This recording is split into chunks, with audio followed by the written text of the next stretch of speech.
masalah kekerasan dalam rumah tangga. Kemarin kan ada anggota DPR melakukan KDRT terhadap istrinya gitu ya Bu. Ibu sebagai Ani melihat masih adanya anggota DPR terus dilaku terhadap perempuan yang seperti itu gimana Bu? Ya tentunya saya sebagai Ketua Umum Kongres Wanita Indonesia, organisasi perempuan yang tertua dan federasi yang terbesar di Indonesia, sangat prihatin dan miris ya masih banyak terjadi kekerasan dalam rumah tangga yang sebenarnya undang-undang tersebut sudah diundang-undangkan pada tahun 2004. Jadi sudah cukup lama, sudah hampir 19 tahun.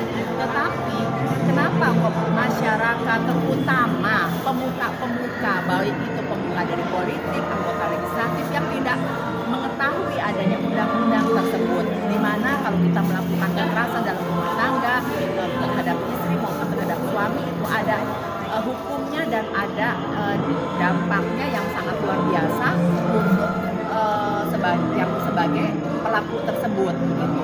Nah jadi kembali lagi bahwa saya rasa saya juga minta kepada semua pihak, seluruh stakeholder, kita harus dapat memahami dan juga kita harus selalu mensosialisasikan dan mengedukasikan undang-undang perlindungan kekerasan dalam rumah tangga. Belum lagi sekarang baru diundang-undangkan kekerasan seksual ya.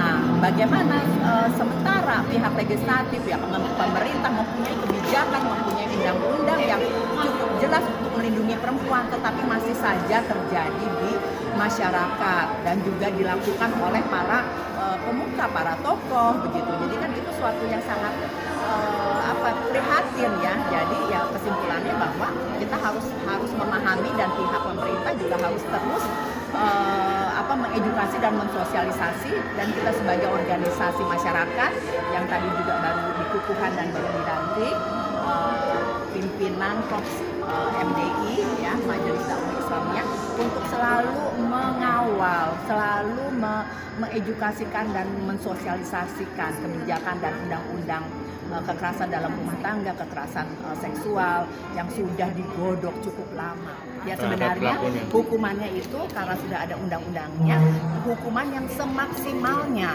bukan yang seminimalnya. Tapi kan kenyataannya sekarang oleh aparat penegak hukum juga, kalau kita melakukan ada kekerasan dalam rumah tangga, itu 1 hari baru diproses ya.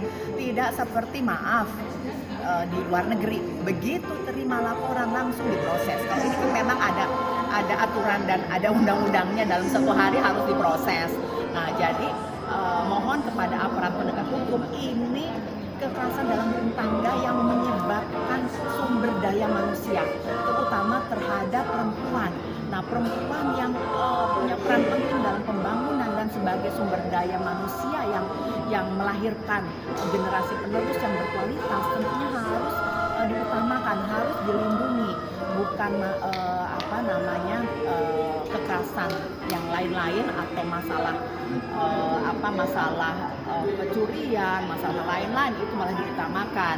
Tetapi ini harus juga mengutamakan masalah perempuan, terutama dalam perlindungan.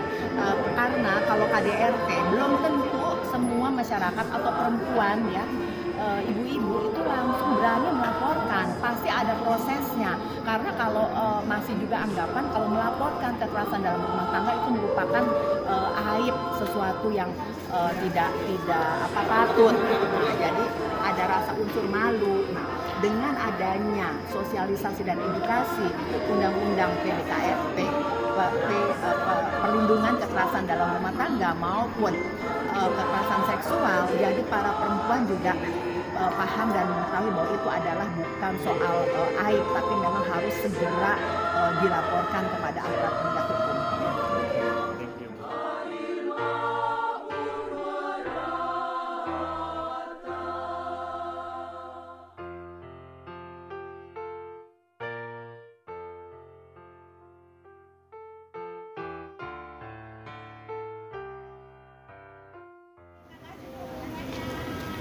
Wajah ibu kok